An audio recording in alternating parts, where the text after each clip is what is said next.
Manonood tayo. Kahapon pa naman yun. Magandang araw sa atin lahat, mga kababayan, saan man panig kayo ng daigdig naron.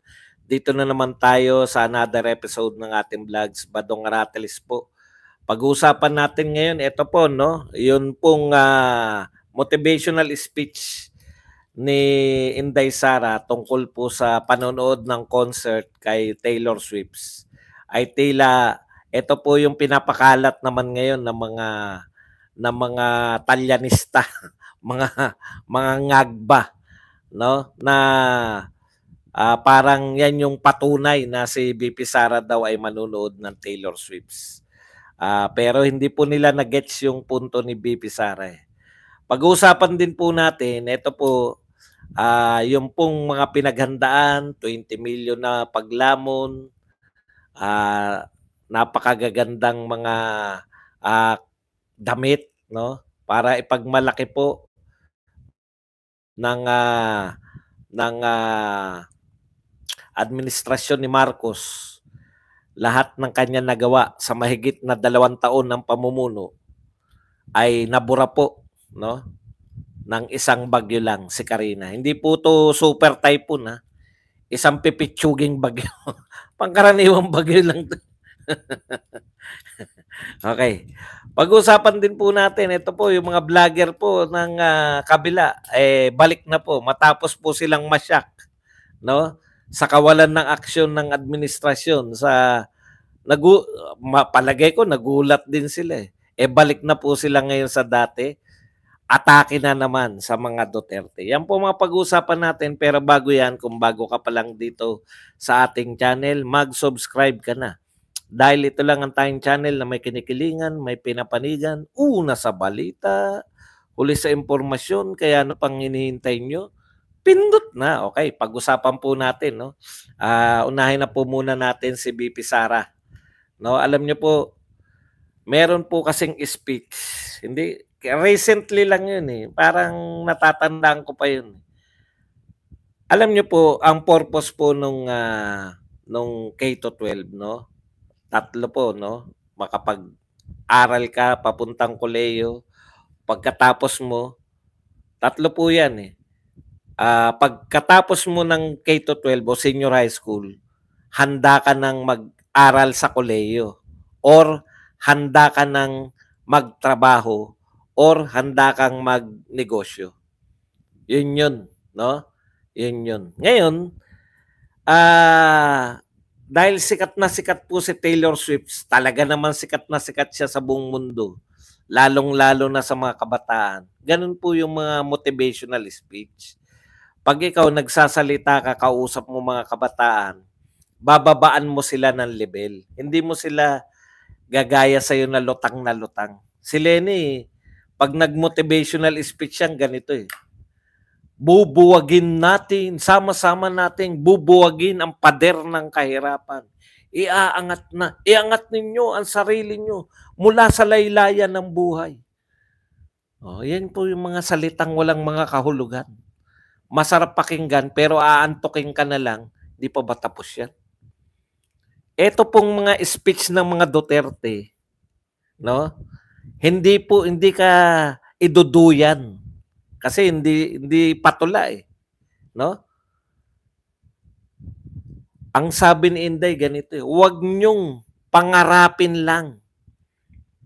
Huwag lang pangarap yung manood kayo ng Taylor Swift concert. Kung hindi, magtrabaho kayo, magnegosyo kayo, para pag kumita kayo, may pambili kayo. Yung pangarap ninyo, matutupad yan pag kayo ay nagkaroon na ng trabaho. Ano po bang mali doon? Yun po ang pinakasimple, no? Hindi kayo pwedeng tumunga nga lang, pangarap ko yan. At aasa lang kayo na may magbibigay sa inyo ng ng katuparan ng pangarap ninyo. Meron sa inyo magbibigay ng ticket. Hindi ba napakaganda nung motivational speech na yun? Magtrabaho kayo. Pag nakaipon kayo, makakanood na kayo ng concert ni Taylor Swift. Hindi yung tutunganga lang kayo, naghihintay kayo, nananalangin na sana merong magbigay sa inyo ng ganun po ang motivational speech. Oo nga, tama po. Walang hindi ka inaalon ng mga magagandang pananalita. Yun yung gustong sabihin eh. Magtrabaho, magsumikap, magnegosyo para makabili ka ng pangarap mo, mapanood mo si Taylor Swift, makabili ka ng ticket ng concert. Hindi yung pangarap na walang aksyon, tumutunganga ka lang at nananalangin na sana may magpaagaw ng ticket. Sabi pa nga ni BP Sara, para kung saan man si Taylor Swift, mapuntahan nyo at kayo ay makanood ng concert. Gawin nyo motivation, pero kayo gagawa. Magtatrabaho ka, magnenegosyo ka para may pambili ka ng ticket. Ang ganda ng tinuturo ng ating Vice President. Ewan ko ba rito sa mga ungas na to kung paano nila interpret. Ngayon, dahil yan, tawa-tawa, tignan nyo kung paano nila ini-interpret yan. Ito po. Thank you muna kay Ambot Burao. Bads, dami ko na na-miss sa live mo. Team replay ako dito. At least ngayon, naka-live ka na. Okay, maraming salamat sa iyo, Ambot Buraot. Sabi ba naman, hindi pwedeng pangarap nyo lang dapat meron kayong trabaho. Tapos iwan nyo para kay Taylor Swift, ganun. Yun po yung tinutuntungan nila para banatan si Sara Duterte. Kaya pala, fans pala ni Taylor Swift yan. Kaya pala nagpunta ng Germany. Iniwan yung trabaho para manood ng Taylor Swift. Yan po yung bagong nila eh. Yan yung... Naglaho yung... Kalikutan sa Facebook, naglaho yung mga taga-Facebook. Ayun. Pasensya na kayo. Okay. Ito po, etong sinasabi ni BP Sara na to, hindi po yan ibig sabihin na pupunta siya sa Germany. Ito sinasabi niya iniwan daw yung trabaho. Magtapatan po tayo. Ano po ba talaga ang trabaho ng Vice President? Ano yung iniwan ni BP Sara na trabaho? Bawal po ba sa Vice President na kare-resign lang dahil sa sobrang hindi na po makaya yung mga pinagagawa sa kanya ng administrasyon. Hindi siya makakita ng suporta dito sa kanyang ka-unit team na si Bongbong Marcos. Yung sa tindi ng sama ng loob, nagpaalam para magbakasyon, makalimutan muna yung mga ginawa nitong Pangulo na to sa kanya at ng buong pamilya at ng buong mga kapartido paninira kay BP Sara. Masama po bang magbakasyon? Personal? Hindi po kami nagpaalam po yan. Nagkataon lang na yung petsa na aalis siya, may dumating na bagyo. Pero pinaalam niya yan before pa. July 9, inapprove. Wala pa po dun. Hindi pa po nabubuo sa Pacific Ocean to si Taylor Swift. Si Bagyong Karina. Ang point ko lang, ipapaunawa ko lang sa inyo, ang trabaho po ng Vice President, kahit saan nyo po tignan, hahalili lang siya kung sakaling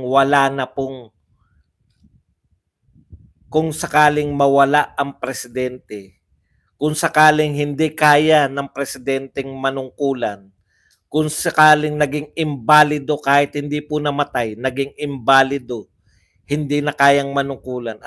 Yung pala siguro. Kaya nyo hinahanap. No? Kaya siguro ninyo hinahanap dahil imbalido ba Pangulo? Inaamin nyo na ba na imbalido ba? Kasi hindi na, Wala kami ideya. Hahalili lang siya. Yun po yung trabaho niya. Hindi na po siya DepEd. Nag-resign na. Pinagre-resign niyo. Yan yung problema niyo eh. Pinag-resign niyo. Nung nag-resign, hahanapin niyo. Bakit wala ka sa eskwela? Hindi na kasi siya DepEd. Hahalili lang siya. O pwede nga yun kung umaamin kayo na imbalido yung Pangulo niyo. Nakakapunta naman. Nakasakay naman sa truck. Yun yung problema. Ano ngayon kung manood siya? Hindi ko alam kung anong gagawin. Personal nga eh. Ilang beses na ba? Ito yung yung mga walang kwentang tao. Alam niyo kung bakit? Aminado yung Pangulo ng Pilipinas. Nakikita natin, nood ng concert. Tapos bigla, may nakita na ba kayo nanood ng concert si Inday Sara? Wala pa, di ba? Biglang nagbakasyon, nagpaalam para maghilom yung mga galit sa katawan. No? At pinayagan naman siya ng Pangulo ng Pilipinas. Kahit na anong gawin niya ron, basta hindi illegal, wala po kayong magagawa dun. Trabaho niya po ba?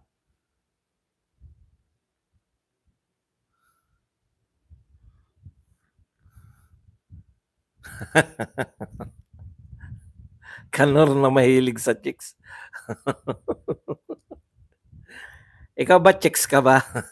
Naging hilig ba kita nun?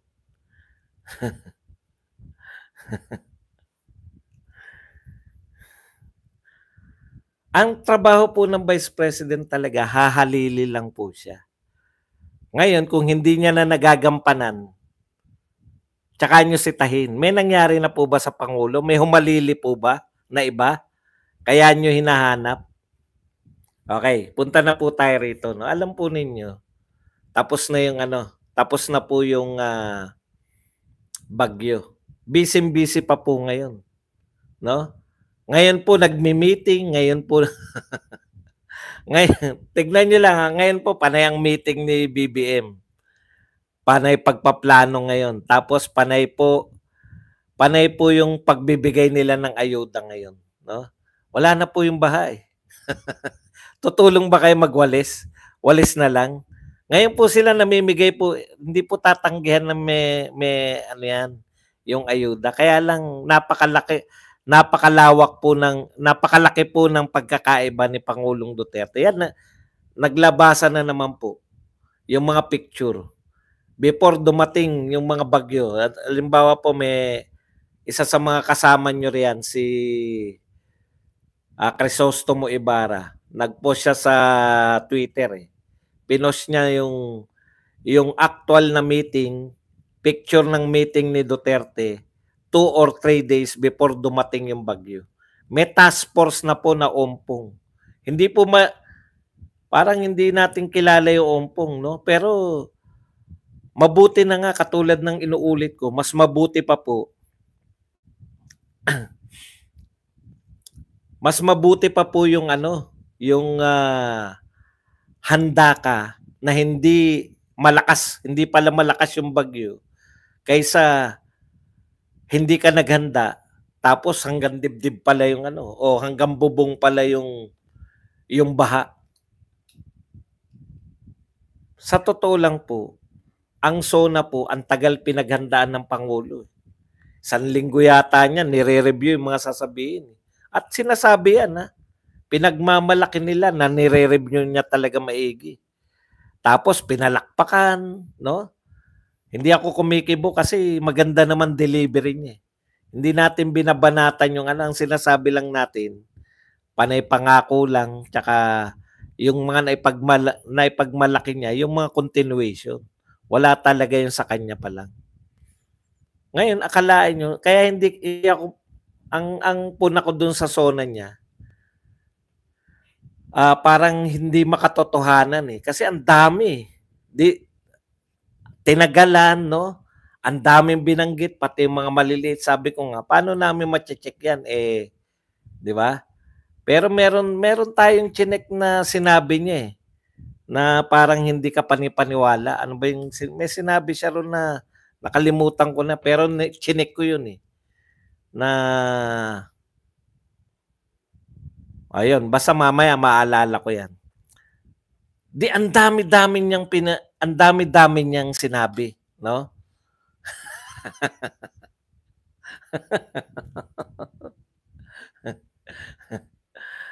Teka muna. Ang dami-dami niyang sinabi. Badong Mansanitas, magdukit ka na lang, Brad.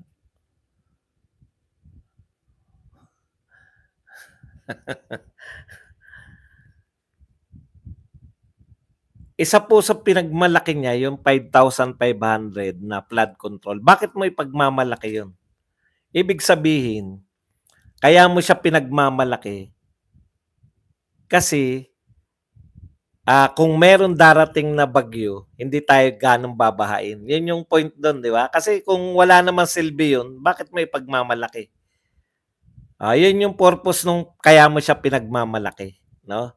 Ang dami niya, bukod po dun sa 5,500 na flood control program, ang dami niya pa po. Isa lang po yun sa pinagmalaki niya. Dalawa po yung in-expose ni Karina. Ikalawa yung sinasabi niya na tone-toneladang yung paglilinis, paglilinis ng mga ilog, paglilinis ng mga kasama niya yung mga buong barangay, tone-tonelada yung nalilinis. O ano po yung nakita natin, no? So eto po, pagpapatunay po to na yung isa sa pinagmamalaki mo na proyekto dun sa zona, walang epekto pagdating sa flood control. Bumaha eh. So ngayon, lahat ng sinabi mo ngayon, sasabihin nyo naman, Badong, ang dami niya naman sinabi, bakit nakatuon ka lang? Nakatuon ka lang dun sa dalawa, yung basura at saka yung flood control. Yun na nga eh. Hindi natin alam lahat yun. Alam niyo yun? Pinagmalaki niya. Unlike po kasi, ito yung difference eh, no? Pag pinagmalaki ni Pangulong Duterte na meron siyang ginagawang war on drugs, ramdam natin na may war on drugs, first year pa lang. Pag sinabi ni Duterte, yan, marami-rami na tayong napatokhang. Yung ano yan, yung kinakatok at marami na nagbabagong mga drug addict.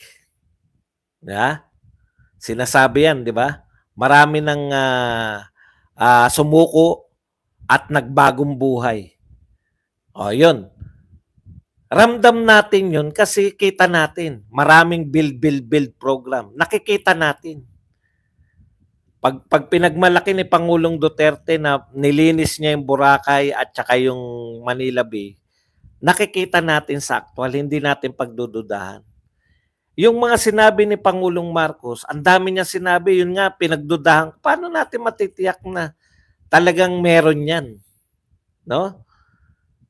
Meron talaga siyang pinoint out na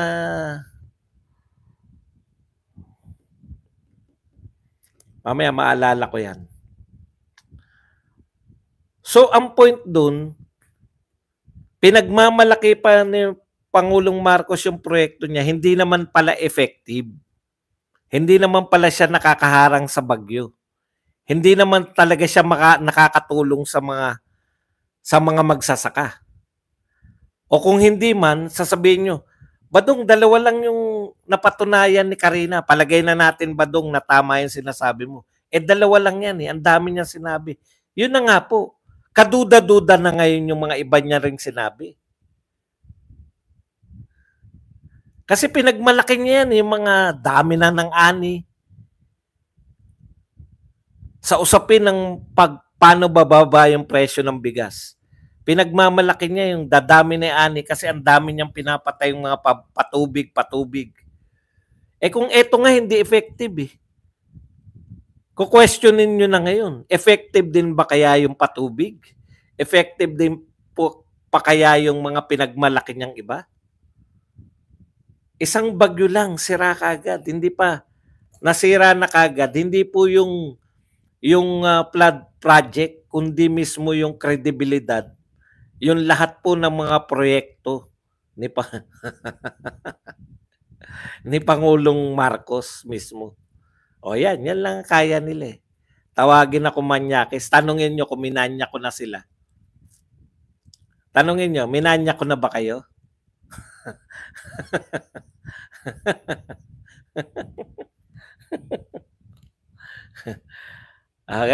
Ganyan po sila, madali po silang papaniwalain. Ngayon, kaya kayo uto-uto eh. No? Uto-uto talaga kayo. Alam nyo kung bakit? Sinabihan lang kayo na manyak si Badong. Naniwala naman kayo manyak si Badong. Wala nga kayo nakikitang pruweba. Sige, pagbigyan natin sila. Pagbigyan natin sila. Sige, sino minanya ko na? Ano ginawa ko sa pagmamanya ko? Para naman, kawawa naman kayo eh. Dapat kasi pinapalagan nyo rin. Pag sinasabihan kayo ng kabubuhan, kukwestiyonin nyo rin.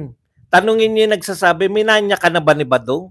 Sa kanila kasi walang duda eh. Diyan sa mga tao na yan, palibasa mga mapupuro lang utak. Hindi, okay lang yan. Alam niyo yung mapupuro lang utak? Kahit na ano sabihin mo sa kanila, maniniwala sila agad eh. Nakakahiya, no? O naniwala kayo agad na manyak ako. Tanong ko nga, sino yung minanyak ko? Nagkaroon na ba ako ng kaso ng pangmamanyak? Puta, matindi yun. Manyak na yun eh. Alam niyo yung manyak? Ang ibig sabihin ng manyak, mayat maya, hindi niya mapigilan. Sakit yan eh. Sakit. Ngayon, tanong niyo rin sa mga yan, ilan na minanyak ko? Sasabihin niyan, isa lang. Hindi manyak yun. Ano yung ginawa ko? Hinalikan. Ay, hinalikan lang. Baka goodbye kiss lang yun. Madumi lang yung isip nung nagkwento sa inyo. Hindi, pinapaliwanag natin sa kanila eh. Kasi tanungin niyo yan. Tanungin niyo kung ilan. Hindi, tanungin niyo nga. Ano ibig sabihin ng manyak? Wala eh, no? Wala eh. Ganyan po nila lang manira. Nahihiya ako para sa inyo. Nung una maasar pa ako. Ngayon naaawa na ako sa inyo. Sa totoo lang, naaawa ako sa inyo dahil bobo kayo.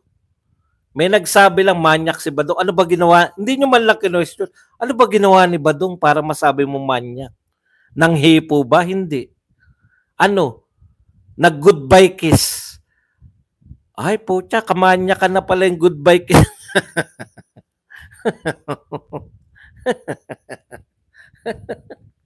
Ilan ang ginudbay kiss niya? Sangkatutak na ba? Isa lang. Isa lang?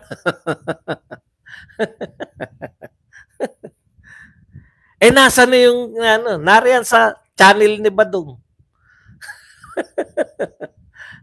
Normal lang.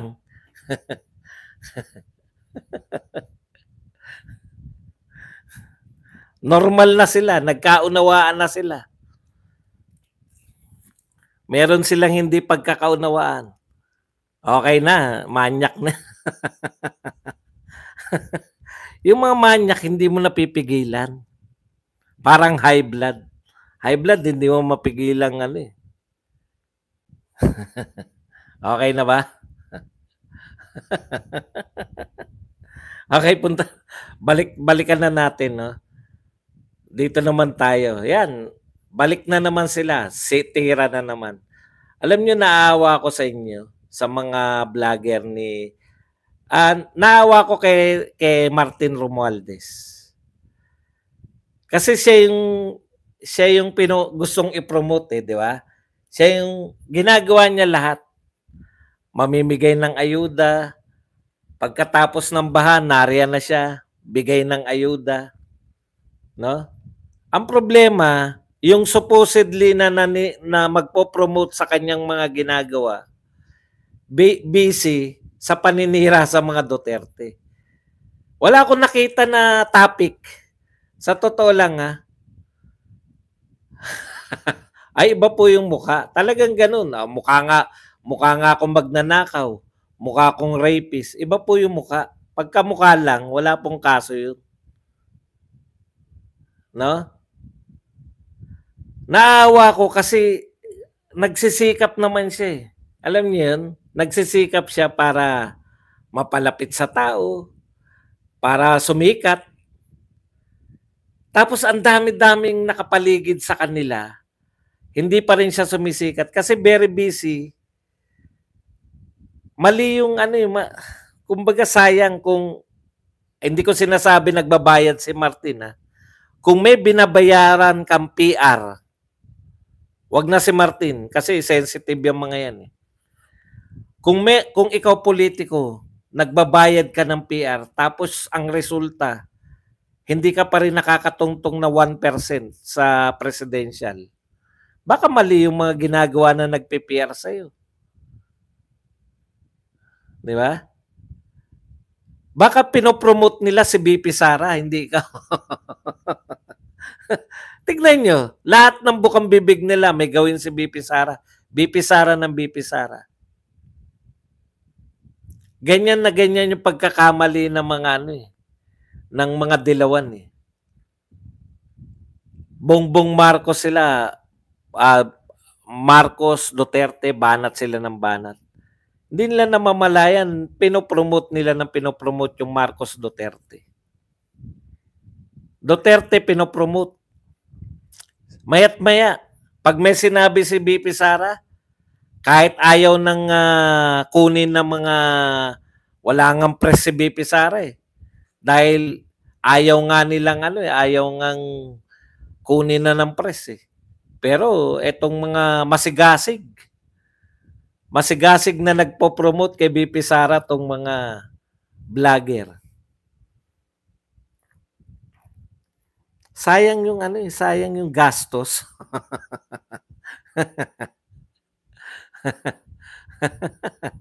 Sige, mama. Sayang yung gastos. Nanginaya ako. Walang katuturan kasi nagpo-promote kayo ng mga Duterte. Pinaalala nyo lagi sa tao. Ngayon pong panahon na meron ng mga bumabalik na po yung droga sa komunidad. Pinapaalala nyo lagi na yung Duterte nag-conduct ng war on drugs. Hindi ba? In contrast sa nararanasan nila ngayon. Kaya yung tao nag-iisip, napapaalala sa kanila lagi. Actually, hindi nyo sinisiraan si Pangulong Duterte. Tuwing pinapaalala ninyo,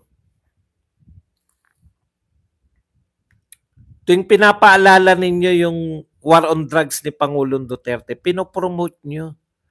Yung gusto ng mga tao, sana ibalik yung war on drugs. Baliktad.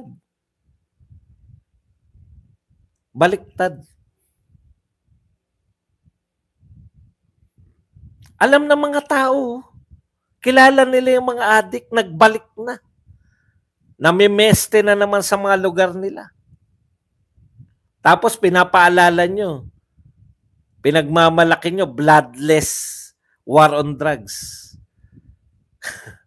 Baka tawa lang ng tawa yung mga addictionist at mga small time na pusher. Tapos si Duterte, sinasabihan nyo na patay ng patay. Akala nyo ba sinisiraan nyo si Duterte? Yan nga war on drugs sa pinaka nagpasikat kay Duterte. Di ba? O tapos, yung sa China, galit na galit kayo sa China. Galit na galit kayo kay Duterte dahil nakikipagkaibigan sa China. O ngayon, nakita po ng tao ngayon, pinagmamalaki ng DFA, Department of Foreign Affairs ngayon, nakapag-supply sila sa mga sundalo natin sa Ayungin nang hindi sila ginalaw ng mga Chinese. Binantay at tinignan lang sila. Bakit? Nakipagkasundo yung gobyerno natin. Meron na ngayong agreement between Philippine government at China. Napapayagan na ng China na. Di ba for 6 years? Ganyan yung ginawa ni Duterte. Kaya lahat ng ipinansisira nyo kay Duterte, time and again, nakikita ng mga tao na, putya, yan pala the best way. Bakit nag-iba pa kasi? O, pati yung EDCA, sinasabi, ang dami na naghahanap ngayon. Akala ba namin yung EDCA tutulong pag may kalamidad? Sino nagsabi nun? Amerikano ba nagsabi na tutulong sila?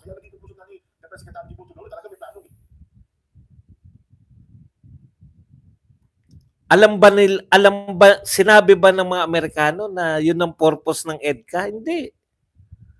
Alam nila yung purpose ng EDCA para madali silang makalusog.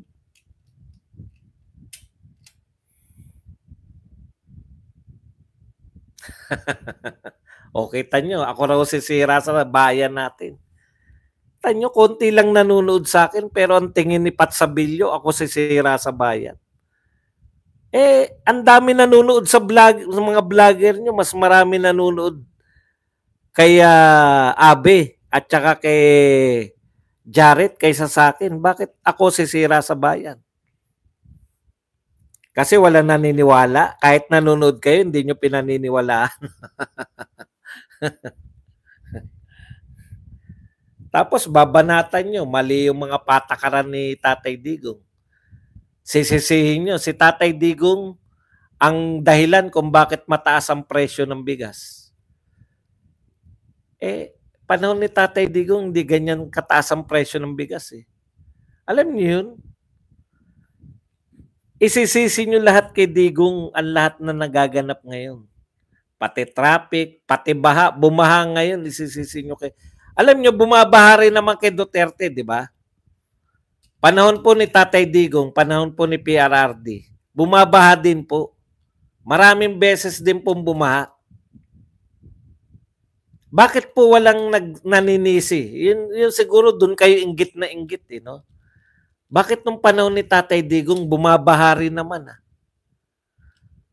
Bakit wala naman naninisi kay Tatay Digong? Ayan nyo lang po yan, mga magabo yan. Di ba?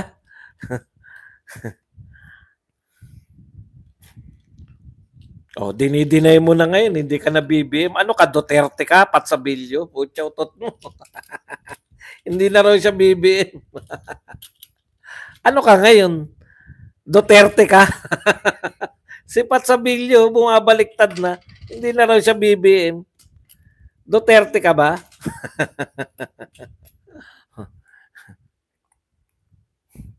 Ano yung sinasabi ko? Ano yung sinabi ko? Asensya na kayo, medyo. Oy, thank you very much muna. Mga pangit lang ng Pilipino ang magaling mag-accuse ng manyak. Sinong Pilipino ang hindi chick boy? Kung kaya. Hindi ko po maunawaan eh. Ang manyak po yung... Ayahan nyo na po yan. Kasi kasiyahan po nila yan eh. May ginagawa po yan habang nanonood ngayon. Amuyin mo muna daliri mo, lalaki ba yan nag-ano? Amuyin mo muna daliri mo. Galing, nagdudukit ka ba ng puwet ngayon? Amoy muna ng daliri. Teka muna, ano yung sinabi ko? Ayun, may baha din naman po nung time ni Tatay Digong. Pero bakit po wala tayong angal na katulad nito? Ayun na nga po yung pagkakaiba, no? Nakikita natin na may rescue operation, nakikita natin na merong mga handa na yung mga evacuation center. Ngayon, evac center. Evac center. Wala po talaga. Maniwala kayo sa akin. Yan pang media. Ang bilis po niya na mag-hukay nga eh. Ito hukay nga. Yung mag-ano lang, yung groundbreaking nga eh. Ang dami-daming media. Yan pang merong evacuation center. May pinakita po ba yung media na evacuation center? Wala po eh. Doon po nakukulangan yung mga tao. Wala rin pinapakita yung media na bundok-bundok na DSWD. Ngayon na lang sila namimigay.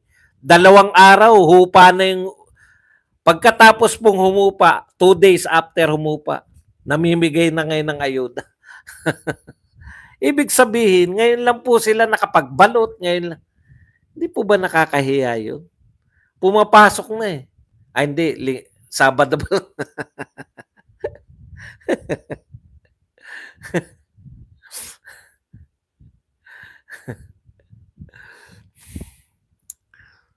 Malalaking truck, yung rubber boot, nakahilera na, pinapakita, pinagmamalaki ng mga mayor.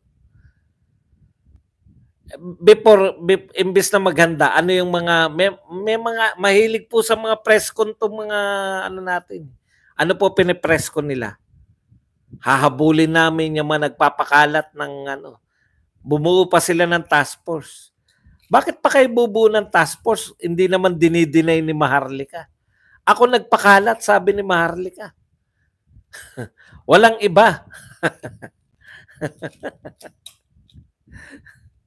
Alam niyo, dininay na ni Tatay Digong na may kinalaman yung maisog. Kasi po, per ano, wala nga, di ba? Per ano yan eh. Why is it escalate? Why is it is like it? Thank you very much sa 50 pesos na pangkape. Bumabaha po, pero kung nakikita mo yung gobyerno mo na handa, may namamatay din naman kay Tatay Digong, kaya lang talagang super lakas eh. Hindi mo, ang gusto lang naman ng mga tao makita yung gobyerno niya na gumagampan ng tungkulin. Hindi yung hanap ng hanap. Akalain ninyo, sisiraan nyo si BP Sara, sa kanya bang trabaho yan? Siya ba dahilan nung bakit may ba? Bakit siya pinayagan? Alam niyo yung kaya ka nag-resign? Hindi niyo ba naintindihan kung bakit nag-resign? Sa sobrang, 2 lang po nagre-resign yung tao. May magandang oportunidad. Katulad ako, nag-resign ako. Magandang oportunidad tong nasa vlog ako, vlogger na lang, mag full-time vlogger na ako. Di ba? Gusto ko to eh. Or masama loob mo. Di ka na makapagtrabaho ng maayos.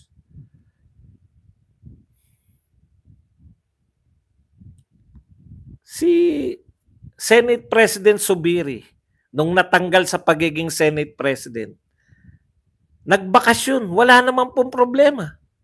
Wala naghahanap. Kay BP Sara, hanap kayo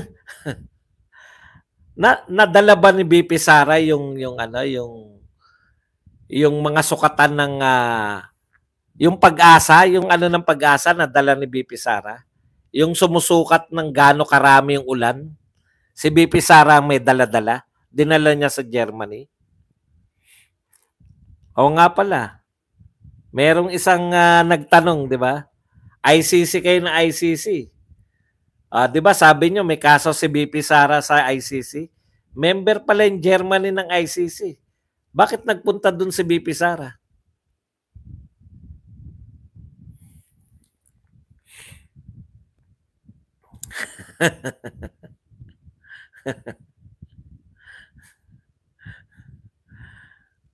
Teka lang, baka may nakalimutan pa tayo. Wala, mga tahimik yung nasa ano. Di kayo BBM pero dilawan. Tahimik yung